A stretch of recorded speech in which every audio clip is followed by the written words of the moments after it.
Bonjour et bienvenue à tous pour le 6ème épisode d'une semaine d'histoire. On attaque cette 6ème semaine avec le 1er février. 1er février 1811, mise en service du phare de Bell-Rock. Il est le plus vieux phare du monde, toujours en activité aujourd'hui. Il se trouve en mer du Nord, au large de l'Écosse. 1er février 1879, la Marseillaise est choisie comme hymne national français. Allons enfants de la patrie. Bon, et vous connaissez la suite. 1er février 1915, le passeport britannique est le premier sur lequel la photo est nécessaire. 1er février 1958, l'Égypte et la Syrie forment la République arabe unie, qui ne durera que 3 ans. L'Égypte continua tout de même à être appelée sous son nom officiel jusqu'en 1971. On passe maintenant aux anniversaires. On a souhaité un bon anniversaire à Stéphanie de Monaco, princesse et pseudo-chanteuse monégasque, 51 ans. Et maintenant le 2 février. Le 2 février est le jour de la marmotte en Amérique du Nord. Ce jour-là, on doit observer l'entrée du terrier d'une marmotte. Si elle émerge et ne voit pas son ombre parce que le temps est nuageux, l'hiver finira bientôt. Par contre, si elle voit son ombre parce que le temps est lumineux et clair, elle sera effrayée et se réfugiera de nouveau dans son trou. Et l'hiver durera encore 6 semaines supplémentaires. Le 2 février, c'est aussi la fête de la chandeleur, ou fête des chandelles, une fête d'origine païenne liée à la lumière. On l'appelle aussi la fête des crêpes, dont la forme ronde rappellerait le disque solaire. Le 2 février, on a souhaité bon anniversaire à Shakira, chanteuse colombienne qui a eu 39 ans. On souhaite également un bon anniversaire à Gérard Piqué, footballeur espagnol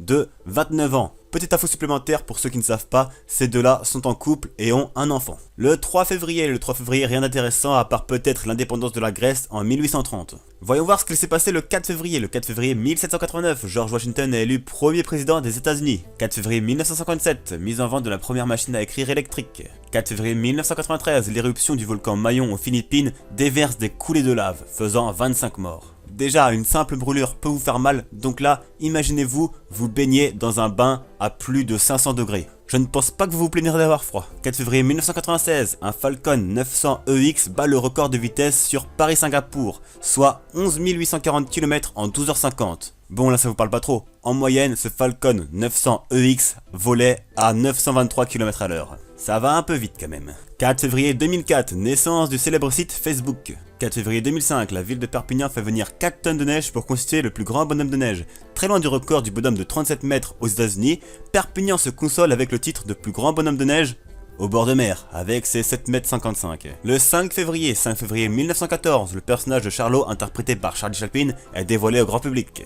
5 février 1974, après un voyage de 3 mois, le navire spatial Mariner 10 s'approche à moins de 5800 km de Vénus et commence à relayer vers la Terre les premières photos en gros plan de la planète. 5800 km, oui, c'est beaucoup, mais dans l'espace, c'est rien. On passe maintenant aux anniversaires. Le 5 février, on a souhaité un bon anniversaire à Cristiano Ronaldo, joueur de football portugais qui a eu 31 ans. On a souhaité un bon anniversaire aussi à Nabila. Non mais allô quoi. Mannequin et participant de télé-réalité française, 24 ans. Le joueur de football brésilien Neymar a lui aussi eu 24 ans. Le 6 février 1800, Alessandro Volta invente la pile électrique à base de cuivre et de zinc. Ok, sa pile ne pouvait pas passer dans un Game Boy, mais c'était le même principe. Elle était juste légèrement plus grande qu'aujourd'hui. Le 6 février 1934, à Paris, une violente émeute oppose les ligues d'extrême droite et les forces de l'ordre. Le bilan, 16 morts dont un policier et plus de 2300 blessés. Il faisait pas semblant à l'époque, hein.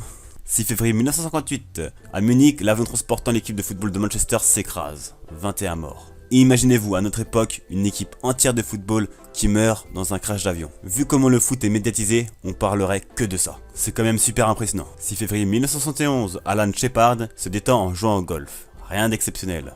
À part que c'était sur la lune. Le 7 février 1914, sortie de Charlot est content de lui, avec Charlie Chaplin. Premier film où l'on découvre le personnage de Charlot. 7 février 1962, un coup de grisou coûte la vie à 298 mineurs dans un charbonnage à Luisenthal en Allemagne. Le grisou est un gaz naturel, il est composé à plus de 90% de méthane. Ce gaz invisible et inodore est explosif s'il se trouve à 5% ou plus dans l'air. Le grisou devient alors très dangereux et le mélange air-grisou explose. Et voilà, c'est déjà la fin de cet épisode, j'espère qu'il vous a plu. Comme d'habitude, n'hésitez pas à liker, à commenter et à vous abonner à la chaîne, ça me fera très plaisir. Il ne me reste plus qu'à vous dire à la semaine prochaine pour l'épisode suivant d'une semaine d'histoire.